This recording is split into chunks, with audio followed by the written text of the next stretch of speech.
Hello everyone. This video presents a notable event that happened on each day from the past week in history. On October 29, 1955, the Soviet Navy of the USSR suffered yet another in a long line of what we call naval oops moments when the battleship Novorossiysk struck a World War II-era naval mine and sank. The Novorossiysk was the former Italian battleship Giulia Cesare, commissioned way back in 1914, but turned over to the Soviets after World War II. Ironically, the big ship was sunk in her own home harbor at Sevastopol, the Crimean headquarters of the Soviet Black Sea Fleet. Sadly, 608 sailors died in the incident, and the ship was later razed and scrapped. In fact, old weapons such as landmines, naval mines, and unexploded bombs and shells are still killing innocent people. Today, Sevastopol is part of the disputed Crimea, claimed by both Russia and Ukraine, and remains an important strategic asset in the Black Sea theater. On October 30th, 1985, the American Space Shuttle Challenger lifted off on its 9th mission, a successful flight that lasted over 7 days and was notable for having taken the first Dutch astronaut into space. Challenger had a successful career from its first flight into space in April of 1983 through its 9th flight in October and November of 1985, spending nearly 1,500 hours in spaceflight. Unfortunately, as we have chronicled, on January 28, 1986, the magnificent space machine blew up and went to pieces only 73 seconds into its 10th and final flight, costing the lives of all 7 astronauts aboard. One of 6 Space Shuttle reusable spacecrafts, Challenger was not the only shuttle to meet with disaster, as Columbia burned up upon re-entry to Earth's atmosphere in February of 2003, also killing the 7 astronauts aboard. On October 31, 2017, an Uzbek immigrant to the United States deliberately drove a rented truck into a New York City bicycle and jogging path, killing 8 people and injuring another 11 in a terrorist mass killing that proves bad people do not need guns to commit terrible crimes. Sefilo Habibullevich Saipov was apparently a supporter of the Islamic State of Iraq and the Levant, ISIL, and intended his actions as a terrorist event. After leaving the truck, he brandished a paintball gun and a pellet gun and was shot and wounded by the police. Saipov later agreed to plead guilty to the murders to avoid a death sentence, although his case is still pending. Many have pointed out the futility of trying to end mass murder by so-called gun control measures that invariably would do nothing to actually prevent such heinous acts. What do you think? On November 1, 1951, the U.S. Army conducted nuclear tests in the Nevada desert that included a diabolical exercise in which 6,500 U.S. Army troops were exposed to the effects of a nearby nuclear detonation and its associated radiation.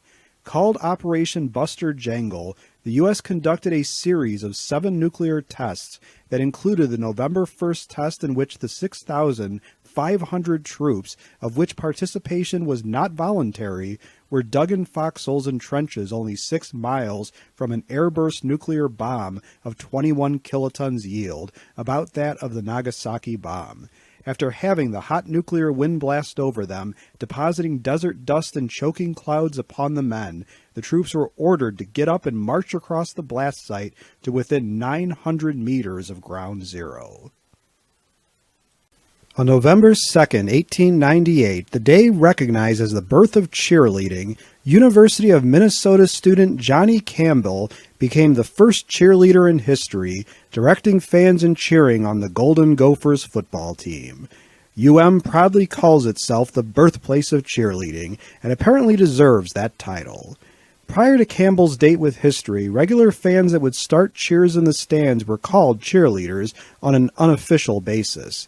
Today, most high school, college, and professional sports teams have cheerleaders, with a few notable exceptions. The Cleveland Browns famously or infamously do not, and never have had cheerleaders, and for this year, neither do the Bills, Bears, Chargers, Giants, Packers, or Steelers. Baseball teams usually do not have cheerleaders, but they do in Korea. As a question for my students and subscribers, In your opinion, what team has the best cheerleaders? On November 3, 1956, future New York Giants quarterback Phil Simms was born, and while he played in the NFL from 1979 to 1993, it is unlikely he would recognize the NFL from the year of his birth. In 1955, the Cleveland Browns were NFL champs, and the league consisted of 12 teams with no playoffs, just a championship game.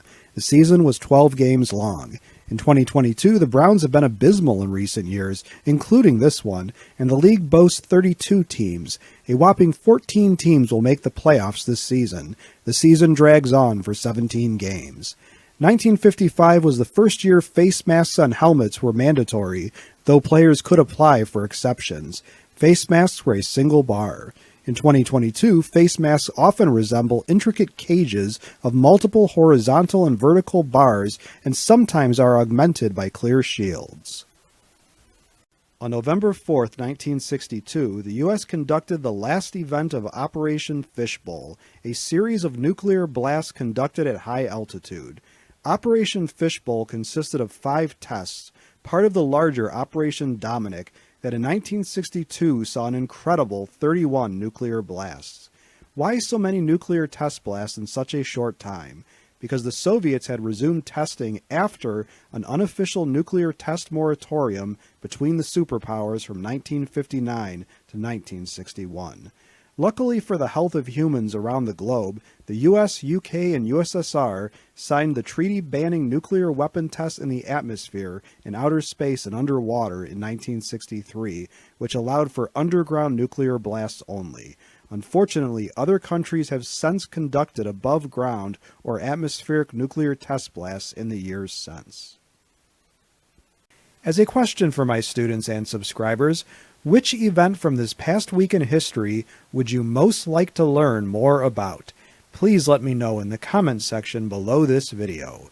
If you like this video and would like to receive notification of new videos, please feel welcome to subscribe to History in Headlines and become one of our patrons. Your viewership is much appreciated. For image, music, and other credits and attributions for components of the individual videos in this compilation, please see the descriptions of their respective videos, which are linked to in this video's description.